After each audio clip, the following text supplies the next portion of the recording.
Nzamba pambolina na boya sia. Bonjour les amis, bomoni ngai.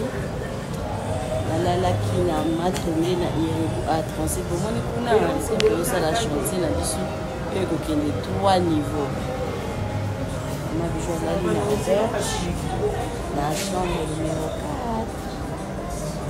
Surtout sur côté alali kitoko lokola bébé na lali bien moko malili wapi kotalanga na lali kutuna peignoir parce que malili leki tozana ba oreiller na biso mibale soki boye 2 personnes bola na bino kitoko neti mama bijou alali. Merci. Dimanche 15 juin 2025 tolamuki na kati ya auberge bijou d'or, hein, auberge bijou d'or na matungi na Irebu A37. Mama bijou alobi tolala kitoko wapi climatiseur ezosala lokola lika climatiseur na biso yango wana ezosala lokola chambre froide. Nazana appartement chambre numéro 4. Mama bijou le bibiso a toujours dondo en paix. Totala les sous base tozana la télévision, ventilateur totia awa parce que tozana 2 groupes. Groupe moko eza ya munene o eza ko alimenter, climatiseur, réchaud et puis biloko nyonso comme ba frigo. Mais ce qui totie groupe à mukie ou alimenta kaka ventilateur, télévision. Groupe la biso wana ya mukie et consomme kata mukie te bokoki kotia essence 5 litres au sali nango toute la journée.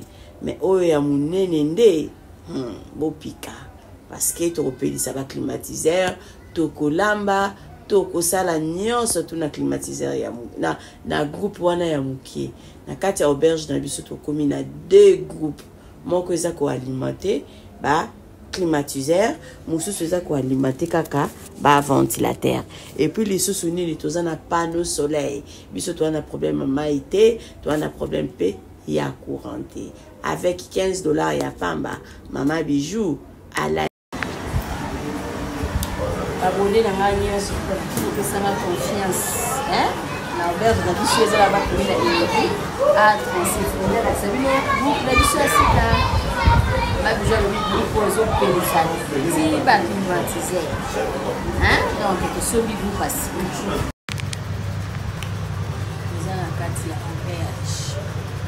auberge bijou d'or mama tobina A37 mama bijou le pour la séjour na bino tozala kana tesi moko tozaka na place moko ya kolala na Kinshasa ezala matongi na Irebu A37 natali miki pamba ozo place na ya kolala okosala séjour ya malamu tozala na appartement ya $15 tozala na appartement ya $20 tozala na appartement ya $40 ya $35 oyo ya $15 wana eza ba chambre simple eza na toilette na kati douche debout ya bien ya propre et puis eza na télévision eza na frigo eza na climatiseur okoyamba bapaya na yo place oyo mama bijou avandi soki ozwi ya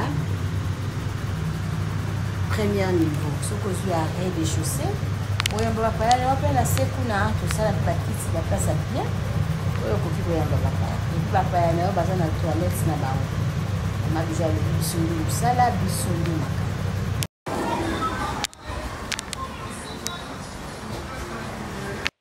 Bonsoir la famille. Mama bijou na ye kaka ko présenter bino salon na biso ya sika na appartement oyo tobengaka appartement numéro 1 bandeko oyo bosi bokende kuna bovanda kuna en tout cas to saleli bino surprise to changer bino bakiti bakiti normal, divan to changer pe sala manger et pas la mission de musala. Donc musala ezokende nango malamu, mama Nadine umela botala salon na biso ndenge to changer bakiti, to changer les bino pe sala manger. Ndako bozomona ezali chambre salon cuisine et komaka pe 2 chambres salon cuisine. Benga ngai osala réservation ya appartement numéro 1 okozala jamais d'ici. Merci.